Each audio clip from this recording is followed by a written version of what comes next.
ఓకేనమ్మా, మీరు బయటకు ఎలా వందనాలండి, నమస్కారాలు. నా పేరు పార్వతీదేవి. నేను సుగాలి ప్రీతి వాళ్ళ తల్లిదండ్రులం అండి.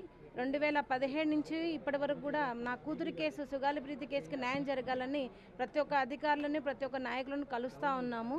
అదే క్రమంలోనే మరి నేను పవన్ కళ్యాణ్ గారిని కలవడం జరిగింది.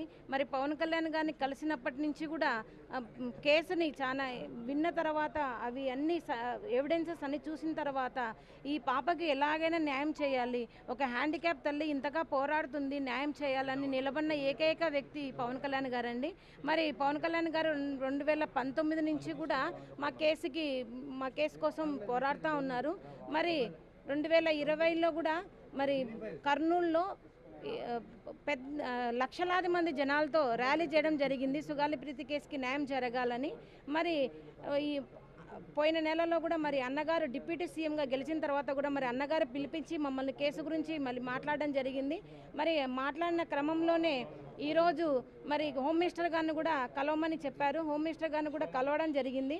మరి మాకు గత ప్రభుత్వంలో జగన్మోహన్ రెడ్డి గారు ఈ 5 సంవత్సరాల్లో మా కేసుకు, మా కుటుంబానికి, తర్వాత మా వెంట ఉండి నడిచిన జన సైనికులకి, హర్షద్ గారికి, బాలసుందరం గారికి, ఇలా మా వెనకలున్న ప్రతి ఒక్క నాయకులకి ఎన్ని కష్టాలు పెట్టారో, ఎన్ని నష్టాలు చేశారో, కేసును ఎంత నీరు గార్చారో మరి మేము సుదీర్ఘంగా మరి హోమ్ మినిస్టర్ గారికి వివరించడం జరిగింది.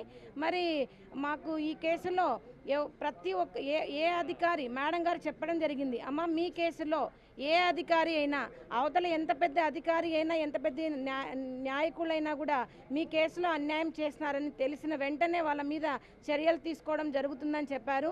మరి మేడం గారు కూడా ఈ సుదీర్ఘ మరి మాట్లాడడంలో మా కేసు గురించి కూడా పూర్తిగా వివరాలు తెలుసుకున్నారు.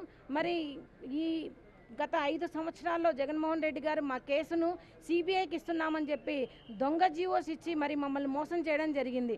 మరి సిబిఐ ఆఫీసు కూడా మేము వెళ్ళి విచారించగా ఇవి పనికిరాని జీవోస్ అండి అని చెప్పడం జరిగింది. మరి అలా మాట ఇచ్చి మోసం చేసిన జగన్మోహన్ రెడ్డి గారి చేసిన ప్రతి ఒక్క చర్యను కూడా మేము మరి మేడం గారికి వివరించడం జరిగింది. మేడం గారు, అమ్మ కంపల్సరీ కూడా ఈ ప్రభుత్వంలో మీకు న్యాయం ఖచ్చితంగా జరిగి తీరుతుందని చెప్పారు. మరి ఈ 2 రోజుల్లో మేడం గారు ఈ కేసును పునః ప్రారంభించి ఫర్దర్ ఇన్వెస్టిగేషన్ కోసం సిఐడి రవిశంకర్ అయ్యన్నర్ గారిని నియమిస్తున్నారని చెప్పడం జరిగింది. మరి సిఐడి రవిశంకర్ గారు ఈ కేసును తీసుకొని తన డిప్యూటీ సీఎం గారి ఆదేశాల మేరకు, హోమ్ మినిస్టర్ గారి ఆదేశాల మేరకు ఈ కేసులో మాకు న్యాయం చేసి, ఈ 7 సంవత్సరాల నుంచి నేను పడిన